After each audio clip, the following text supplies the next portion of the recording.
There's something my grandma used to do for me when I was growing up that has profoundly impacted who I have become. I think early on, she realized that I could speak very comfortably in front of audiences. And when she realized that, she never missed a chance to put me in front of an audience when she could. I mean, she took me to a graduation party with her once so that I could sing a song to the graduate.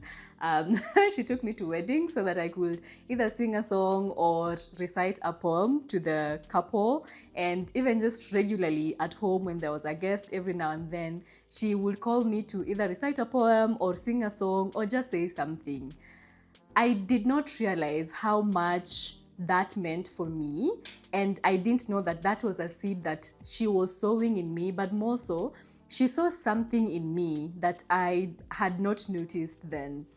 It has taken a career crisis, an identity crisis, and unfortunately the eventual passing on of my grandmother for me to realize that the seed that she had planted in me is still very much present to this day.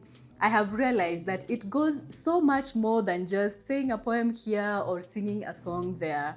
I really do have a heart for uplifting people, sharing encouragement, and just helping people to feel more seen, more heard, and more understood, especially in the context of conversations. I truly value listening to people and hearing their heart, and sometimes hearing even things that are left unsaid in the midst of words.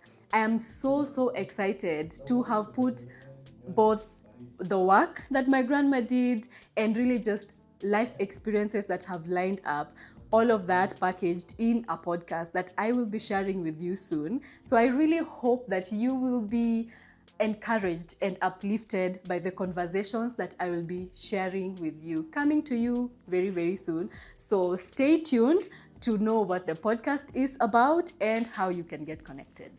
The very first time I listened to a podcast was in 2020, and immediately I knew two things for sure. First of all, I want to be listening to podcasts for the rest of my life. But also I realized this is something that I would like to do. I would like to be on the other end of the microphone, being the one doing the interviewing. As I have shared before, communicating with people and sharing conversations and listening to people is a seed that was planted in me from a very young age. So come 2025, I have been so privileged to be producing and hosting a podcast called the Wellness Junction Podcast, where we have been having conversations on the intersection of mental health and sexual and reproductive health for young people.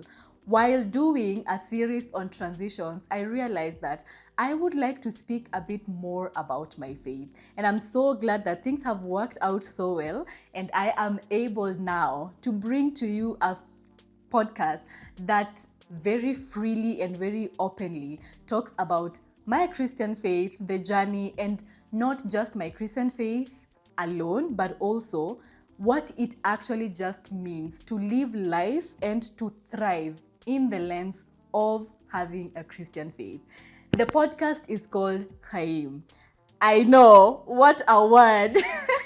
Chayyim is basically just the Hebrew name for the word life, and it is inspired by John chapter 10 verse 10, which says, "The thief comes to steal, to kill, and to destroy, but I have come that you may have life and have it to the fullest measure." So friend, if you are excited to explore and find out what it means to live your life to the fullest measure through the lens of a Christian faith, then this is just the podcast for you. I cannot wait for you to hear the conversations that are coming your way, and I hope that you can share this with a friend that you want to do life with to the fullest measure.